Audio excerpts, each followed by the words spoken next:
নমস্কার, আমি শ্রাবন্তী। আমার বং বাংলা ন্যারেটিভ চ্যানেলে তোমাদের সবাইকে স্বাগত। কেমন আছো সবাই? আশা করি আমার বন্ধুরা সবাই খুব ভালো আছো। আজকেও আমি তোমাদের একটি সুন্দর ঘটনা পাঠ করে শোনাবো। ঘটনাটি সংগৃহীত। আশা করি তোমাদের সবার খুব ভালো লাগবে। তাহলে চলো দেরি না করে ঘুরে আসি ভয়ের দুনিয়ায়। আমি ব্যাংকে কাজ করি, বদলির চাকরি। 2-3 বছর পর বদলি হতে হয়। নতুন জায়গায় যাই, সেখানকার পরিবেশের সঙ্গে পরিচিত হয়ে উঠি। নিজেকে সেখানকার লোক বলে মনে হয়। কখনো পাহাড়, কখনো তস্য গ্রাম, কখনো বড় শহর, এভাবে বদলি হতে হয়। যেখানে যেরকম সেভাবে নিজেকে মানিয়ে নিই। এবার বদলি হলাম পাহাড়ের রানীর শহর, সুন্দর সাজানো গোছানো শহর দার্জিলিংয়ে। আমার ব্যাংকটা নিচে বাস স্ট্যান্ডের কাছেই পুরনো বাজার, সব সময় ভিড়। যদিও এখন শীতকাল, প্রচণ্ড ঠান্ডা। কোয়ার্টার একদম ওপরে, গভর্নর হাউসের গেটের উল্টো দিকে। ভিআইপি এলাকা, কিন্তু একদম শুনশান। সন্ধ্যা হলে লোকের দেখা পাওয়া মুশকিল।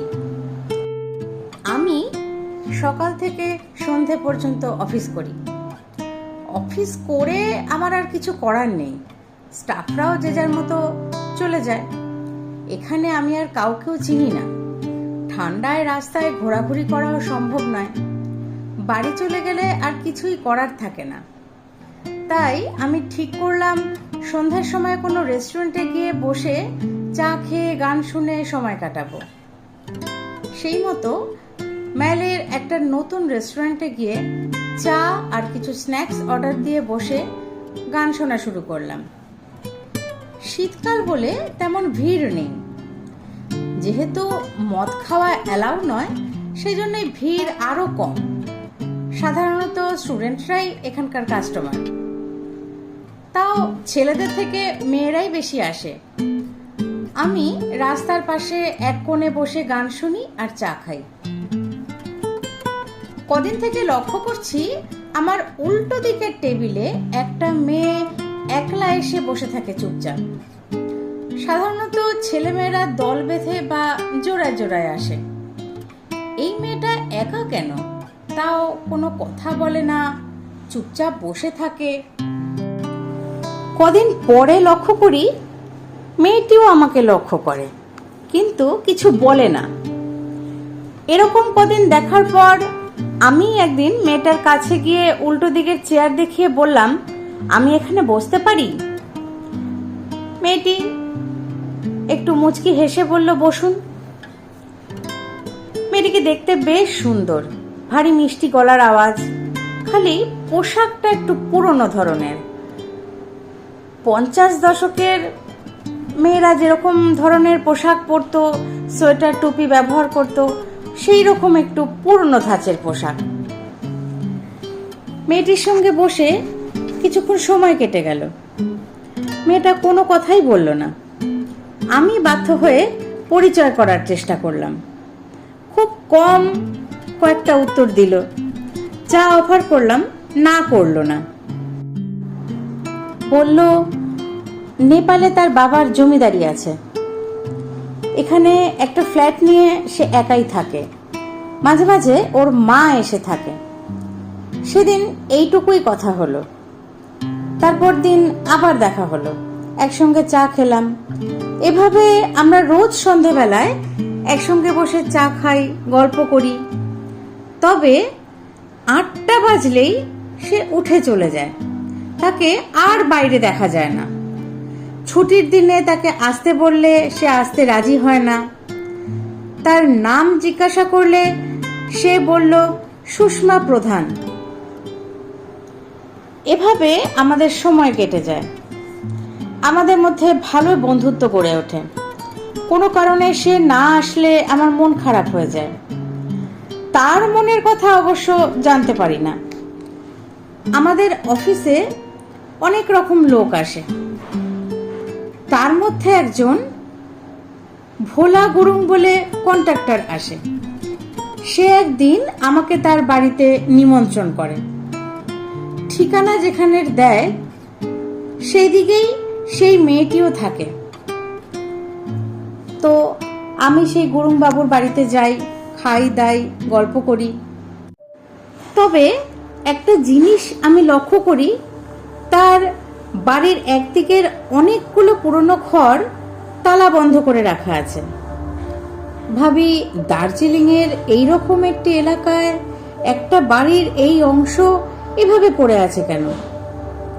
তবে কিছু জিজ্ঞাসা করতে কুণ্ঠাবোধ হলো। সন্ধেবেলা যথারীতি সুষমা আবার উপস্থিত হয় রেস্টুরেন্টে। তবে তাকে একটু মন মরা লাগে। আমি তাকে আমার বাড়িতে আসতে নিমন্ত্রণ করি। সে আসতে অস্বীকার করে বলে এখানেই দেখা হবে। এরপর আস্তে আস্তে সুষমার উপর আমার উৎসাহ কমতে থাকে।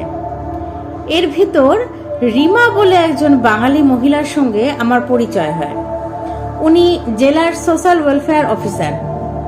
উনি গভর্নমেন্ট কোয়ার্টারে একাই থাকেন। ওনারও সন্ধ্যাটা কাটানোর সমস্যা। সন্ধ্যায় আমি কি করি উনি জানতে চান। আমি তখন ওই রেস্টুরেন্টের কথা বলি। উনিও ওখানে সন্ধ্যায় আসতে চান। আমার তো ভালোই লাগলো, ওনাকে নিমন্ত্রণ করি। ভাবি সুষমার সঙ্গেও পরিচয় করিয়ে দেব। সন্ধ্যায় রিমাকে নিয়ে আমি ওই রেস্টুরেন্টে যাই। যেখানে রোজ বসি সেই টেবিলেই যাই, কিন্তু সুষমার দেখা পাই না। ভাবি একটু পরে আসবে, কিন্তু সুষমা আসে না। আমি বারবার গেটের দিকে তাকাই দেখে রিমা জিজ্ঞাসা করে, কাউকে এক্সপেক্ট করছেন? আমি না না কিছু না বলি। তবে সেদিনের আড্ডা তেমন জমে না। হঠাৎ বাইরের দরজার দিকে তাকিয়ে দেখি ওখানে দাঁড়িয়ে সুষমা জ্বলন্ত দৃষ্টিতে রিমাকে দেখছে। আমি তাকাতেই কেমন মিলিয়ে গেল। রিমা তার সরকারি গাড়ি ছেড়ে দিয়েছিল, সেই জন্য আমি তাকে গভর্নমেন্ট কোয়ার্টারের বাইরের গেটে ছেড়ে দিয়ে তারপর বাড়ি চলে যাই। পরদিন সকালে খবর পাই গেটের ভেতর তাকে কেউ আক্রমণ করেছিল, তার মাথায় চোট লেগেছে। যদিও ফার্স্ট এডের পর ছেড়ে দিয়েছে। আমি ফোনে দুঃখ প্রকাশ করি। সে আমাকে ধন্যবাদ দেয়, বলে 2 দিন পর আবার দেখা হবে। পরদিন অফিসের কাজের পর আমি যথারীতি আবার রেস্টুরেন্টে যাই, সেই টেবিলেই বসি। কিছুক্ষণ পরে সুষমা মাথা নিচু করে এসে বসে। আমি তার সঙ্গে কথা বললে সে কিছু বলল না, কিন্তু তার করুণ দৃষ্টির সামনে আমি সব কিছু ভুলে গেলাম। তার সঙ্গে স্বাভাবিক গল্প করলাম। আজ কিন্তু সুষমাকে বেশ হাসি খুশি উজ্জ্বল দেখলাম। বেশ অনেক গল্প সেও আজকে আমার সঙ্গে করছিল। তবে 8টা বাজতে না বাজতে সে উঠে বেরিয়ে যেতে গেলে রোজই কেন 8টায় বেরিয়ে যায় এই সন্দেহ মনে দানা বাঁধায়। আমিও চুপ করে তাকে অনুসরণ করি। দেখি সে ধীরে ধীরে তার হাউসের দিকে এগিয়ে যায় এবং ভেতরে ঢুকে যায়।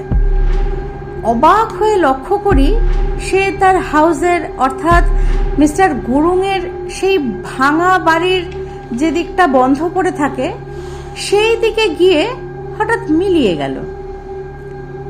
এবার হঠাৎ করে আমার সন্দেহ হলো সুষমা কি মানুষ না অন্য কিছু। পরদিন মিস্টার গুরুং অফিসে এলে আমি তাকে তার ভাঙা দিকটার কথা জিজ্ঞাসা করি। মিস্টার গুরুং তখন বলেন 1968 সালে তার বাড়ি তখন তার দাদুর বাড়ি ছিল। তখন সুষমা এখানে কলেজে পড়তো এবং ওদের বাড়ির একটা অংশ সে তখন ভাড়া নেয়। ওর বাবা নেপালের একজন জমিদার ছিল। সুষমা খুব স্মার্ট আর সুন্দরী ছিল। তার পিছনে অনেক লোক লেগেছিল। ও সবাইকে পাত্তা দিলেও কাউকে বেশি দূর এগোতে দিত না। সেই সময় একজন টিবেটিয়ান ধনী ব্যবসায়ী তাকে বিয়ে করতে চায়, কিন্তু সুষমা অস্বীকার করে। এর কিছুদিন পর সুষমার বাড়িতে সুষমার ধর্ষিতা মৃতদেহ পাওয়া যায়। কেউ ধরা পড়ে না। ওই হাউসের ওই অংশে অনেক ভৌতিক ঘটনা এরপর ঘটতে থাকে। অনেক পূজা আর্চা করেও কিছু হয় না। এই ঘটনার পর আমার হাউসের ওই অংশ বন্ধ হয়েই পড়ে থাকে। আমি সব শুনে গুরুংবাবুকে আমার কাহিনী বলি। শুনে গুরুংবাবু আমাকে এক সাধু বাবার কথা বলে। সাধু বাবা অর্থাৎ তান্ত্রিক ধরনের। সেই তান্ত্রিকের কাছে আমাকে নিয়ে যায়। তান্ত্রিক আমাকে একটি মাদুলি দেয়, বলে সব ঠিক হয়ে যাবে। সত্যি এরপর থেকে আর সুষমাকে দেখিনি। তবে কিছুদিন পর দার্জিলিংয়ের ভোটে একজন টিবেটিয়ান ধনী ব্যক্তির, সে বৃদ্ধ, তার ক্ষতবিক্ষত মৃতদেহ পাওয়া যায়। পরে গুরুংবাবুর কাছ থেকে জানতে পারি এই টিবেটিয়ান ধনী বৃদ্ধই সেই লোকটি যে সুষমাকে বিয়ের প্রস্তাব দিয়েছিল। বহু বছর পর অবশেষে সুষমা তার মৃত্যুর প্রতিশোধ নিতে পারল এবং আমিও মনে মনে বেশ খুশি এবং স্বস্তি অনুভব করলাম যে সুষমার আত্মার শান্তি কামনা করি। তো এই ছিল আজকের ঘটনা। তোমাদের কেমন লাগলো আমাকে প্লিজ কমেন্ট করে জানিও। আর আমার গল্প পাঠ, ঘটনা পাঠ যদি তোমাদের ভালো লাগে তাহলে প্লিজ লাইক, কমেন্ট, শেয়ার করতে ভুলো না। তোমাদের কাছেও যদি এরকম কোনো ঘটনা জানা থাকে বা কোনো আত্মীয় স্বজন, বন্ধু বান্ধবদের কাছ থেকে সংগ্রহ করতে পারো তাহলে আমাকে পাঠিয়ে দিও। ডেসক্রিপশন বক্সে আমার ইমেল আইডি দেওয়া আছে। আমিও তোমাদের সবার সাথে তাহলে সেই ঘটনা শেয়ার করে নিতে পারবো। আমরা সবাই সাক্ষী থাকতে পারবো সেই সমস্ত ঘটনার। আর তোমরা তো জানোই সোমবার আর শুক্রবার সন্ধ্যে 6টা মানেই বং বাংলা ন্যারেটিভসের তরফ থেকে অনেক দারুণ দারুণ ভয়ঙ্কর সব ঘটনা। তাহলে আর দেরি কেন, চটপট চ্যানেলটিকে সাবস্ক্রাইব করে বেল আইকনটি প্রেস করে দাও। আমার পাশে থাকো সবাই। সবাইকে অনেক ধন্যবাদ। সবাই খুব ভালো থেকো, সুস্থ থেকো। আবার দেখা হচ্ছে আগামী দিন আর একটি ভয়ঙ্কর ঘটনা নিয়ে। ধন্যবাদ।